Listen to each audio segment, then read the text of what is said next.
บายดีอาจารย์น้องสาวจิตรดาพัฒนาราวันนี้น้องจะมาสาธิตเกี่ยวกับการซักยาของทางกับซีโบคนเจ็บคือสาวซีอายุ30 ปีในปัจจุบันปากเซ่นครปากเซ่แขนกับพัดเมื่อด้วยสาเหตุอาการมีไข้สูงตามแผนของท่านหมอแมนจะซักยาทางกับสิ่งกับพวกให้เพิ่นคือยาพาราเซตามอลเพื่อลดไข้ประวัติการแพ้ยาบ่เคยแพ้ยาขอหาคนเจ็บสบายดีพอแม่นเฒ่าซีอายุ30 ปีบ้านปักเซ่เมืองปักเซ่ของเฮาแม่นบ่ตามแผนของทางหมอแม่นจะซักยาให้พอเด้อเพื่อลดไข้รอท่าดูแป๊บนึงเด้อ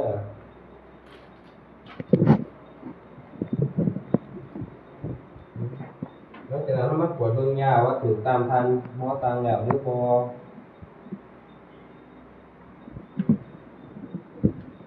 มือหาขั้นตอน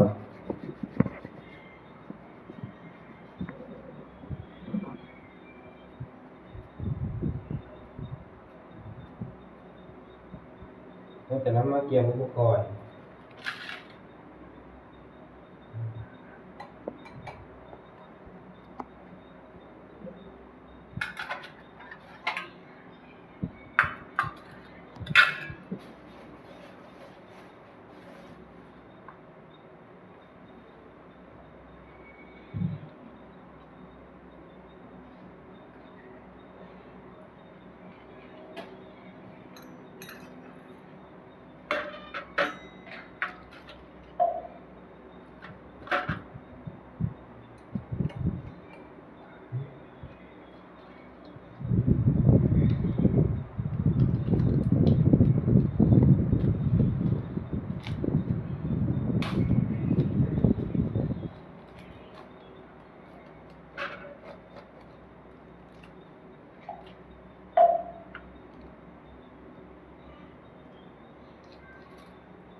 หลังจากนั้นจะมากวดเบิ่งยาอีกครั้งว่าถูกตามทานหมอสั่งแล้วหรือบ่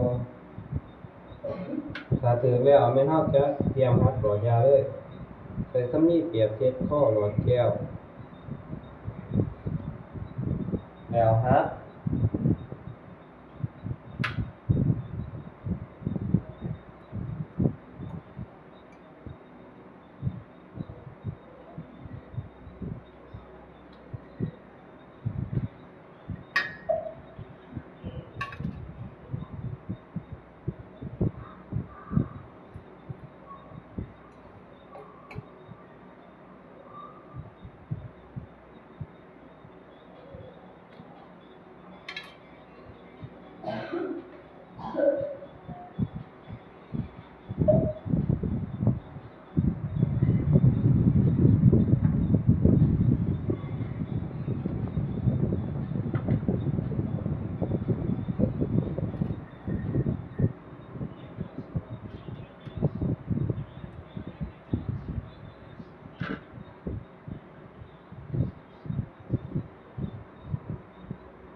จากนั้นตรวจเบิ่งยาอีกเทื่อนึงว่าถูกตามทานหมอสั่งแล้วหรือบ่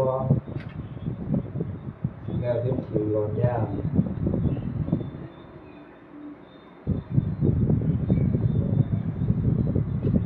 ลังจากนั้นเขาหาคนเจ็บจัดสถานที่สภาพแวดล้อมบอกคนเจ็บถึงจุดประสงค์ที่เราจะมาเปิดสะโพกเปิดบริเวณที่จะซักเท่านั้นการแบ่งก้นแบ่งจาก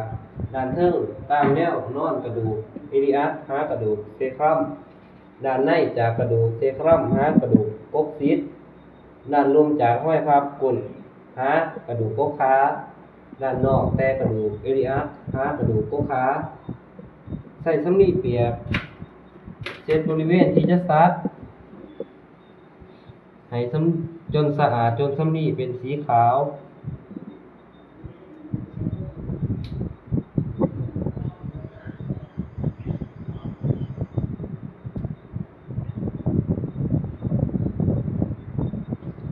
ใส่มือที่บถนัดหยะหนังคนเจ็บแล้วซักเป็นมุม90 องศา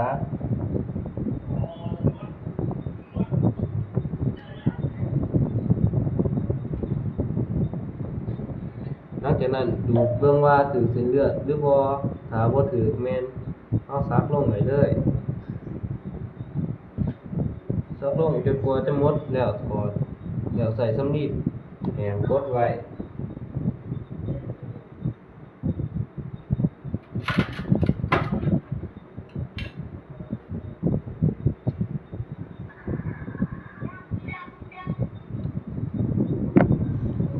สังเกตติดตามเบิ่งอาการคนเจ็บถ้าหากว่ามีอาการแพ้หรือเป็นแนวไหนแม่นให้บอกทันเนาะแล้วเด้อพอให้พอพักก่อนเด้อหลังจากนั้นเราจะมาเก็บเหรียญอุปกรณ์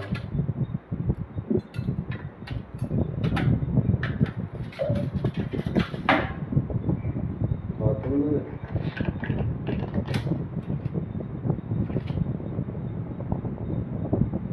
แล้วว่ามันคือของผู้คนเจ็บ